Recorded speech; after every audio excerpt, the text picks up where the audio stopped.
요한계시록 공부입니다. 오늘은 요한계시록 7장 1절부터 8절의 말씀을 통해 14만 4천 명의 사람들에 대한 말씀을 공부하겠습니다. 먼저 성경을 읽겠습니다.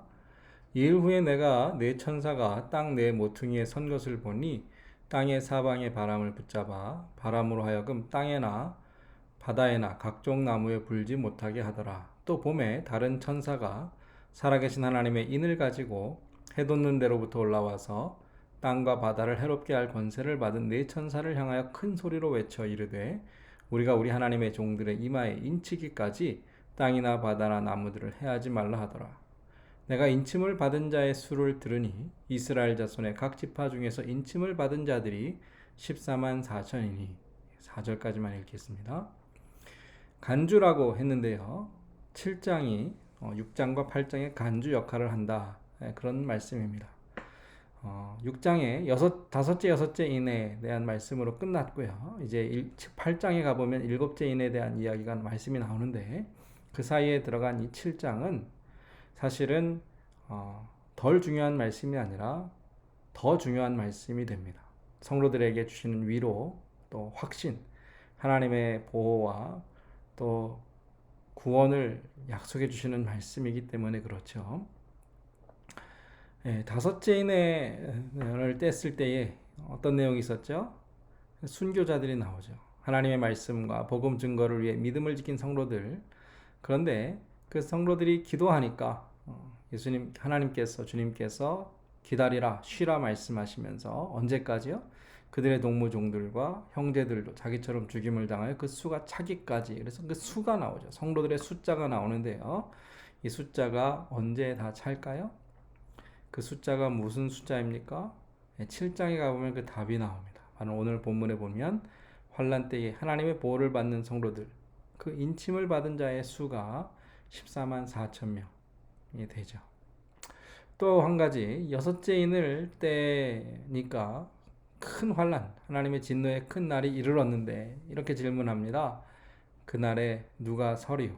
환란 중에 멸망하지 않을 자가 있는가? 그 답도 역시 오늘 본문 말씀에 하나님께서 그 종들의 이마에 인을 쳐주시고 환란을 면하게 하시며 지켜주신다라는 답이 나오죠. 그러니까 성도들이 어려움과 환란, 하나님의 심판의 날에 임할 때에 수많은 질문들이 있습니다. 하나님, 이 모든 일을 우리가 어떻게 하면 좋겠습니까? 그렇게 기도할 때 하나님께서 반드시 응답하시고 답을 주시는데 그 답은 하나님께서 지켜주시고 보호하신다. 그러한 약속이죠. 이제 땅 네 모퉁이의 네 천사가 7장 1절에 나오는데요. 그 천사들은 어떤 천사들이죠? 온 세상에 하나님의 진노와 그러한 환란, 심판을 행할 천사들입니다. 이 네 모퉁이는 온 세상을 가리켜요. 넷은 우리 앞서 6개 인을 보았는데 6개 중에 앞에 4개는 계속된 환란을 말하고 그렇게 이제 다섯째, 여섯째 인은 그 순교한 성도들 그리고 그것을 다 종합한 하나님의 심판 그렇게 설명을 드렸죠. 그래서 땅 네 모퉁이는 온 세상, 그 온 세상이 심판을 말하고요. 그 하나님의 심판이 바람으로 표현됩니다. 땅과 바다와 나무에 불어 해롭게 할 바람이죠. 사람에게 직접 불지는 않지만 사람이 사는 땅과 그 모든 식물을 파괴하여 결국 인간이 살 수 없게 하는 그러한 무서운 심판인데 하나님의 심판은 메뚜기 제약 또 홍해를 가르는 기적과 같이 바람으로 많이 등장했고요. 특별히 예레미야 49장 36절에 보면 하늘의 사방에서부터 사방 바람이 불어서 그들을 사방으로 흩어버린다. 사방 바람이 여기 등장합니다. 이 네 바람이요. 결국 앞에 말씀드린 대로 요한계시록의 6장 1절에서 8절에 나오는 네 가지 색깔의 말을 탄 천사, 그 재앙을 일으킨 천사를 가리킵니다. 스가랴 6장에 보니까 첫째 병거는 붉은 말, 둘째 병거는 검은 말, 셋째 병거는 흰 말, 넷째 병거는 어룽지고 건장한 말. 요한계시록 6장에 나오는 그 말의 색깔과 동일한데 그것이 뭐라고요? 하늘의 네 바람이다. 그래서 하나님의 바람, 하나님의 심판 일치하는 것을 볼 수 있습니다. 그런데 그 천사들이 바람을 붙잡고 있습니다. 바람을 붙잡는다. 말이 되나요? 예, 인간은 할 수 없지만 하나님께서는 그 바람까지도 통제하시고 제어하시는데요. 땅과 바다와 나무를 해할 권세와 또 그 바람을 붙잡고 있는 힘을 모두 하나님께서 갖고 계십니다. 우리에게 일어나지만 예측할 수도 또 통제할 수도 제어할 수도 없는 그 모든 일들, 특별히 재앙과 심판을 하나님께서 다 주장하신다. 믿으셔야 합니다. 이것을 믿는 것이 이 복잡하고 어려운 때를 살 수 있는 능력이 됩니다. 예, 이제 살아계신 하나님의 인을 받은 자 누군가요? 성도들, 환난을 면할 자들, 하나님께서 그 수를 채우시는 그러한 자들입니다. 인을 가진 천사가 등장해요. 그런데 이 인을 가진 천사는 앞에 네 천사와는 다른 천사이고요. 더 큰 힘과 권세를 가졌습니다. 어떻게 알죠? 네 천사를 향하여 큰 소리로 외쳐 명령합니다. 그 명령은 멈추라, 해하지 말라 하는 말씀입니다. 이 천사가 외치는 소리가 그 앞장에 나오는 하나님의 보좌 앞에서 하나님께 외치는 성도들의 기도와 연결되는데, 성도들이 부르짖을 때 하나님께서 심판을 행하는 천사들을 멈추게 하시는, 그렇게 이해할 수 있습니다. 해하지 말라, 목적이 있겠죠. 하나님의 종들의 이마에 인을 치기 위함입니다. 그래서 이 하나님의 종들의 이마에 인을 쳐서 택하신 자들을 구별하시고 보호하십니다. 마태복음에 보면 주님께서 이렇게 말씀하십니다. 그 날들을 감하지 아니하면 모든 육체가 구원을 얻지 못할 것이나 그러나 택하신 자들을 위하여 그 날들을 감하시리라. 하나님의 심판이 그냥 쏟아져 내리면 성도들도 살아남지 못하죠. 그런데 하나님께서 우리를 구원하시기 위하여 택하신 자들을 위해서 그 날들을 감하시고, 또 요한계시록의 표현대로 하면 한시적으로 멈추시고 먼저 우리의 이마에, 성도들의 이마에 인을 찍어 주십니다. 성도들을 위한 보호를 위해서, 또 세상을 향한 공의로운 심판을 위해서 하나님께서 그러한 것들을 다 제어하시고 통제하시는데, 이렇게 이제 설명하다 보니까 순서가 조금 바뀌어야 할 것 같아 보입니다. 그러니까 7장에서 성도들의 이마에 인을 치는 일이 먼저 일어나야 성도들이 환난에서 보호를 받겠죠. 멈추라. 재앙을 우선 잠시 멈추라. 인을 먼저 찍어야 된다. 그런 말씀이에요. 그러니까 다섯째 인을 뗄 때 나타나는 순교자들의 심판. 순교자들은 심판으로 죽는 것이 아니라는 말씀입니다. 죽기까지 믿음을 지키다가 하나님의 말씀과 복음의 증거를 위해 목숨을 버린 것이죠. 이러한 성도들이 먼저 믿음으로 살아가고 또 믿음으로 하나님의 말씀을 증거하는 삶이 먼저 나타나고, 그 다음에 여섯째 인을 떼니까 의로운 죽음에 대한 하나님의 심판, 그게 어떤 보상, 공의를 행하시기 위한 네 가지 인의 재앙이 나타난다. 그러니까 첫 번째 인부터 여섯째 인까지 어떤 그런 시간 순서대로 볼 것이 아니라 하나님께서 어떤 일을 행하시는지 그 의미를 먼저 염두에 두시면 좋겠고요. 7장에 와서 보니까 그 순서가 그렇다라는 거죠. 하나님께서 성도들은 보호하시지만 성도들을 핍박하고 교회를 해하는 세상을 향해 하나님께서 공의로운 심판을 행하시는데, 그 심판은 그 세상의 네 귀퉁이에서 그 바람을 붙잡고 있는 그 천사들처럼 네 가지의 여러 가지 다양한 재앙으로 나타나게 될 것이다. 그러나 성도들은요, 그 심판으로부터 보호를 받게 되죠. 인이라는 말은요, 결국은 내 거다라는 겁니다.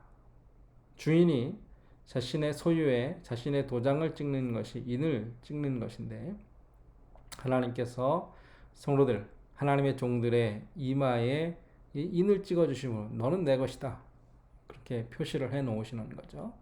종, 인, 이것이 서로 연결되는 어떤 단어들입니다. 그래서 고린도전서에도 보면 사도 바울이 너희는 너희 자신의 것이 아니라 값으로 산 것이 되었다. 우리가 누구의 것이라고요? 하나님께서 예수 그리스도의 피값으로 사신 하나님의 소유입니다. 하나님의 종들입니다. 내가, 또 우리가 하나님의 종이다, 하나님의 소유이다, 이 믿음을 갖고 사는 성도들을 누가 지켜주십니까?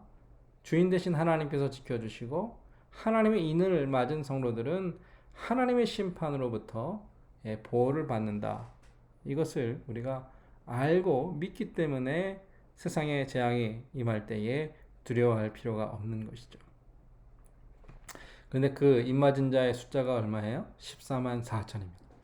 이 14만 4천이라는 숫자가 굉장한 논란이 되죠. 또 많은 또 이것을 잘못 곡해하는 이단들이 자신들의 어떤 그 이단을 추종하는 사람들만을 택한 백성, 구원받은 백성으로 그렇게 이해하고 그 수에 들지 못한 다른 사람들은 다 멸망할 것처럼 이야기하는데, 성도님들은 이 14만 4천 명의 어떤 사람, 이 숫자를 어떻게 이해하십니까? 그들이 누구인가? 예, 어떤 설명은 문자 그대로 이스라엘 자손으로 해석합니다. 그래서 뭐 유다 지파, 르우벤 지파, 그래서 각 지파마다 그 12,000명, 그래서 12,000명에 또 12지파에서 14만 4천 명이라는 숫자가 나오는데, 그런데 그렇게 해석하는데 무리가 있습니다. 왜냐하면 예수님 이후에 이스라엘과 이방인의 구분이 사라졌기 때문이죠. 그 이스라엘 지파 12를 나열하고 있는데, 그러면 그것은 유대인들만을 위한 그 숫자이고 우리와 같은 유대인이 아닌 이방인들은 그 숫자에 포함되지 않나요? 그렇지 않습니다. 너희가 그리스도의 것이면 곧 아브라함의 자손이다. 갈라디아 3장 29절에 말씀하셨는데, 유대인이나 헬라인이나 또 이방인이나 모두가 동일하게 하나님의 구원을 받고 하나님께서 우리에게 주시는 구원의 방법은 하나입니다. 또한 요한계시록 7장에 나오는 그 이스라엘 지파의 순서, 우리가 읽진 않았지만 나중에 성경을 보시면 그 순서가 유다, 또 르우벤, 갓, 아셀. 그래서 일반적으로 구약 성경에 나오는 르우벤, 시몬, 레위, 유다, 어떤 이러한 이 순서와는 다르고요. 누가 먼저 나오죠? 메시아가 탄생한 유다 지파가 가장 먼저 나와요. 그리고 또 한 가지 특징은 단 지파가 생략되어 있습니다. 이스라엘 공동체를 떠난 단 지파가 생략되었다라는 것은 지금 이것이 어떤 그런 실제로 야곱의 12아들, 그래서 12지파의 이름을 나열했다라기보다는 영적인 해석이 들어가 있고 하나님의 구원의 어떤 의미가 담겨져 있는, 이것을 문자적으로 해석하기보다는 신학적이고 또 성경 전체를 통한 구원론적인 의미로 보아야 맞다라는 것이죠. 그래서 결론은 무엇인가? 이 14만 4천 명의 사람들은 유대인은 뿐 아니라 예수 그리스도 안에서 영적인 이스라엘이 된 모든 성도들을 가리킨다라고 보는 것이 더 타당하다라는 겁니다. 그러면 왜 14만 4천 명인가요? 정말 말 그대로 14만 4천, 그 숫자가 문자적인 그 숫자인가요? 그렇지 않습니다. 그 14만 4천은 완전수를 의미합니다. 앞서 계속 말씀드렸죠. 그 수가 차야 한다. 하나님께서 정하신, 택하신 사람이 어떤 그 숫자가 다 차기까지 하나님께서 기다리신다 그랬어요. 계시록 6장 11절에 그 수가 차기까지, 또 이방인의 충만한 수가 들어오기까지, 그 완전의 수가 완전해져야 된다라는 것인데, 세 번의 완전수가 나옵니다. 그래서 12이 나오는데요. 12지파가 12, 12사도도 12. 지파, 이스라엘의 지파, 예수 그리스도의 제자인 12사도, 이 숫자가 12이에요. 12은 성경에서 완전수가 됩니다.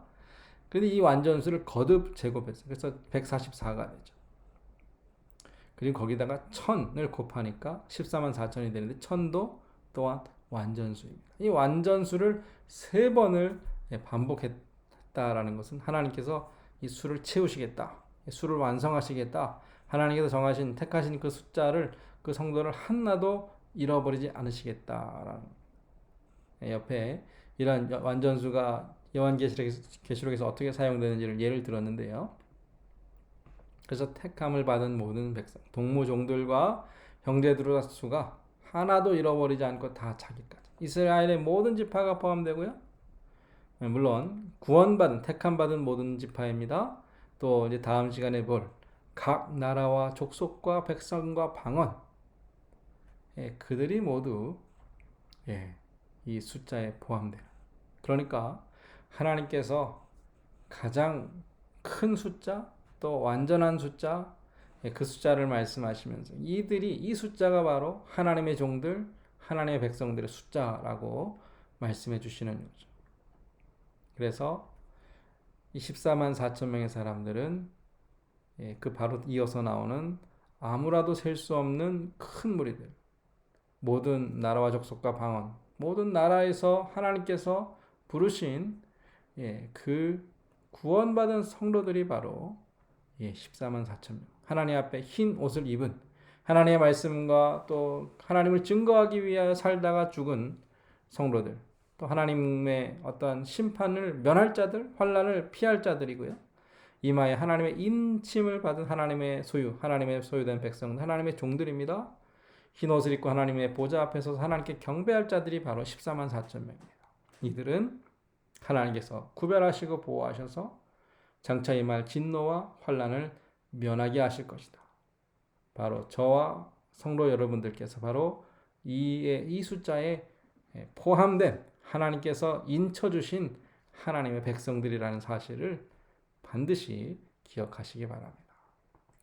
그래서 오늘 말씀을 통하여 이 요한계시록에 나타난 14만 4천 명의 사람들, 하나님의 택함 받은 백성들, 그 일곱 봉인의 심판을 면할 자들이 저와 여러분인 것을 다시 한번 기억하시고 또 위로, 또 확신, 용기를 받으시기를 축복합니다. 오늘 공부를 마치겠습니다.